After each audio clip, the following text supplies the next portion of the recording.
What is going on, everybody? Welcome back to another episode of Countdown Scouting Network. I'm your host, Joey Garcia, and today we're getting into the Seattle Seahawks 2023 NFL Draft grade. So let's get into it because I believe they have 10 picks. All right, so their first pick was the fifth pick overall. It was Devon Witherspoon, the corner out of Illinois. Uh, he's 6 feet tall, 185 pounds, and he was probably 90% of everyone's cornerback one. I think some people might have put in Christian Gonzalez over him, but consensus cornerback one, I believe. He's really good man coverage corner. This is someone that's very, very sticky. He's a good tackler. I think they'll end up putting some weight on him too, make him an even better tackler, probably 5 to 10 pounds.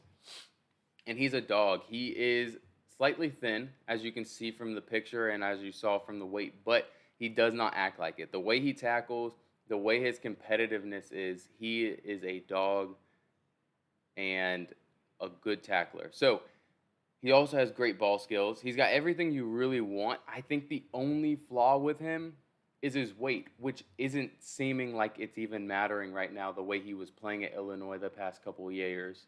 So he tackles, he guards, zone coverage, sure, that might be a little bit of an issue, but in Seattle, they run man, they run cover three, and that's basically it. They'll mix in some cover two, some cover four, cover six, but I think this is a really good scheme for him, especially with Tariq Woolen on the other side. So I really like this pick.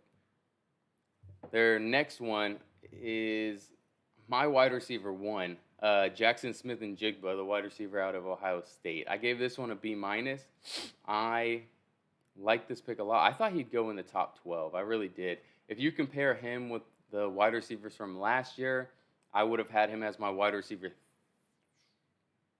I want to say my wide receiver three. I would have had Chris Olave and I would have had Garrett Wilson over him, and that's it. But which is funny because they're all three Ohio State wide receivers. But both of those guys said Jackson Smith and Jigba is a way better route runner and a way better athlete than them. I don't think he's a better athlete, but route running, he definitely has that. He's got good body control where he can make ridiculous catches, and his ball skills are also great. There's nothing I don't like about this guy other than he doesn't have elite speed. That's it.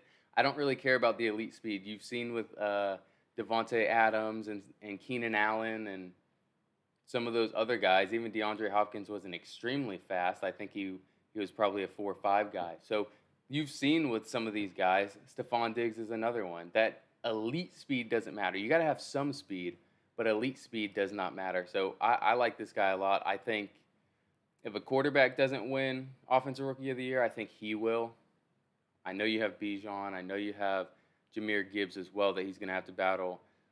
But I think they put him in a good situation where he's going to make splash plays. He's not going to be asked to go up against the number one corner or even the number two corner most likely, and they're going to feed him. In this offense, it's all about efficiency. He's going to be in the slot. He's going to be running efficient routes and getting open where it's just clear checkdowns to him for 6 yards. He'll break a tackle and make it a 12, 13, 14-yard gain. So I would expect him to be one of the leading guys in Offensive Rookie of the Year. As a wide receiver, too, is pretty crazy. So let's get into a second-round pick. They got Derek Hall, the edge from Auburn. I thought this guy was going in the first round. I really thought he was going to be a first-rounder. They ended up getting him at the early second, just a few picks outside the first round. But he's 6'3", 255 pounds, and he's got really good burst and bend off that line. He really can bend the edge. There's some guys at his size, as you can see, he's condensed. His frame is pretty thick and condensed that can't really bend, and he can bend around the edge, and he's got good burst off the line. So that's something that you really love to see with his size. It's stuff you really can't teach as well. So he does well against the run. He's got power in his legs, and he can anchor down. The only real issue with him is that he doesn't show great pass rush moves. He has some in his repertoire, but he really isn't refined in that aspect. But that's something you can teach. That's all technique, and as long as he's really willing to work at it, I like this one a lot. Another second-round pick. This was my guy at running back, and I don't really like where he went just because you've got Ken Walker there already, but Zach Charbonnet, running back out of UCLA, 6 feet tall, 215 pounds, and he is a power runner. He's a mean runner. He has good vision. so he can run in between the tackles. He makes good cuts. He can run outside. He's got good contact balance. His legs keep churning, and he's got decent hands. I think Ken Walker and Kenny McIntosh, who they take later, who we'll talk about, are more of the pass catching guys. But he's an adequate pass catcher. He needs to get better in pass protection. There's no excuse for him not to, other than he just hasn't had the reps yet because he was basically the only offensive weapon they had there for a while. And his speed's not elite. It's not even really great. I would say he's probably sitting around 4.6 speed. So it's not great at all. He's not going to be a home run hitter, but he's an in between the tackles, hard contact, getting the hard yards, basically. So I gave it a C. I really like this guy, and I think he's going to be a nice 1-2 punch with Ken Walker. I just, spending the 52nd pick on a guy when you had a promising rookie last year at running back is something that I don't like that much. All right. Anthony Bradford, the offensive lineman from LSU, they took in the 4th round. So he played left tackle at LSU. He also played a little bit of guard. I believe he played right tackle for a year as well. So he can play all 4 positions other than center. Maybe he can't play center, but I haven't seen it. I gave it a C+, especially in the 4th round. You're getting a guy who has upside. Worst case, he's your 6th offensive lineman, and if someone goes down, you plug him in. But I think he's going to be a guard. I think you can kick him out to tackle if you have to in a pinch for a couple games, and I think that's where he's going to live, is at guard. I don't really think he has the footwork where he's going to be able to compete at tackle. That's kind of my main issue. If he's your day one, everyday starter at tackle, I think his feet are going to cause him problems. But in the run game, he's a mauler. So you put him in at guard, and he's just going to run down people. He's got a really good anchor. So against those elite nose guards, one techniques, they're not going to power through him. He's going to be able to hold up on that. So I think that's really what he's going to be. He's going to be a solid first level guard who can kick out to tackle if you need him to. So a very valuable guy. Another 4th round pick, they got Cameron Young, the defensive lineman from Mississippi State. He is 6'3", 305 pounds. He's got really long arms. I think you can put more healthy weight on this kid and probably get him up to 315 pounds, 320 pounds, and not take away from any of his athleticism. So he's already really powerful, but he can put more on this frame, I'm telling you. He's a really good run defender. Doesn't really do much against the pass. I just think he doesn't have the technique yet. He doesn't understand when he needs to rip, when he needs to swim, when he can use the leverage that he builds when he's up against these guards. So a little refinement needed, but worst case scenario, I think you have a really good 1st and 2nd down defender. In the 5th round, they got Mike Morris, the edge from Michigan. I like this pick a lot. I thought he'd be a late 3rd, early 4th round pick. They ended up getting him in the 5th, so that was a little bit of a surprise. He's 6'5", 275 pounds, and he kind of reminded me of Emmanuel Ogbah. If you guys know Emmanuel Ogbah right now, he's playing for the Miami Dolphins. That when I watched him, that's kind of what he gave me was that kind of player. He's got a really good motor, but he's not the twitchiest guy. He can't really bend the edge, but he's good at holding the edge and playing off of the tackle that he's going up against. I think he can also slide down in line a little bit. Probably on 3rd down pass rush plays, you can move him all the way to a 3, but he's going to be playing that 5 to 7 role most likely.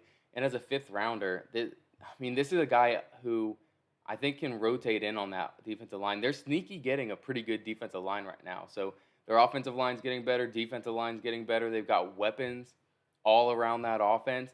They're slowly building back that Legion of Boom on the back end. Seattle's turning into a really good team. And a year ago, everyone thought that they were tanking. So it's just funny to see that. But I like this pick a lot. I think he's going to rotate in with them immediately.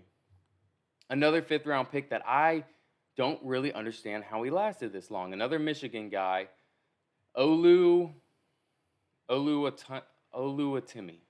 Oluwatimi. Let me try that one more time. Oluwatimi. Okay, perfect. I finally got the name a little bit. I cheated on the first name, but I think Olu is what he's been called by people in interviews. So that's what we're going to call him. And he is 6'3", 310 pounds. He's a good center. I don't really have much to say other than there's really no deficiencies in his game at center. He's not elite at anything, especially the run game. The run game, he's just adequate, but he's going to be double teaming a lot. They're switching to kind of more of an inside zone instead of a gap power, so it doesn't matter, especially if you take Bradford and put him up there, and then you've got some other guys as well. I think he's purely a center. He's not going to be able to play guard, but he's a good center.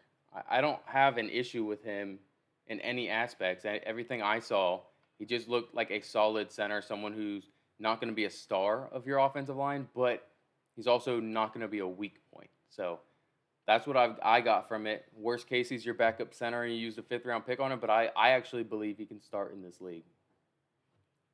All right, 6th-round pick. They got Jarek Reed II, safety from New Mexico State. This guy is pretty interesting. He's 5'9", 195 pounds. So he's kind of built like a, I don't want to say built like a linebacker or a bodybuilder, but he's kind of thick built like a bulldog kind of. Super athletic, super rangy. He has really good instincts when he's playing zone, but he's not the greatest tackler. And he just gets kind of blocked too easily. You can tell because of his size. I think that's kind of what it is.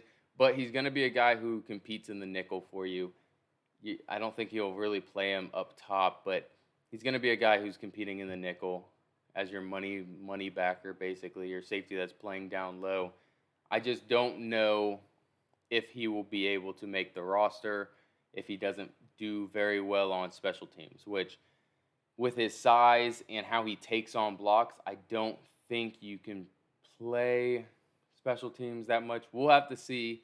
But with this one, I don't know because of his special teams prowess, unless he can return the ball well. But I don't think I saw that at all. So we'll see. He's super athletic and he has really good instincts, but just he's a liability in the run game, and I don't think he can tackle well enough for special teams. All right. And then with this 7th-round pick, we hinted at it earlier with Zach Charbonnet. We got Kenny McIntosh, the running back out of Georgia. He's 6 feet tall, 210 pounds, and he's got wide receiver-like hands. He makes really, really impressive catches, especially for a guy that is his size. You would think he'd be more of a power runner.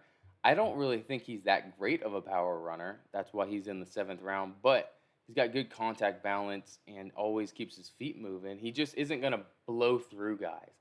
He doesn't have the best vision, so that's something that is going to be an issue for him, and that's why I think he's limited to be an RB3 in the league, someone that is going to help out on pass games, but he also needs to work on pass protection. He's not the best at pass protection, and that's something he's going to have to, he's going to have to take that, work on that, and be prideful of pass protection if he wants to stick in this league. So he's not a very fast back. I believe he ran a 4.7, so he's very slow. But he's got great hands. He's got great hands and he's got good contact balance. I mean, this is a guy who you can just throw a screen to him and throw a wheel route. He actually makes really good over-the-shoulder catches, some good contested catches as well. So I like him. I just think that for him to get a bigger role, he's going to have to love pass protection. So that's all I've got for you guys today. Go ahead and leave a like and comment down below if you disagree with some of my takes today.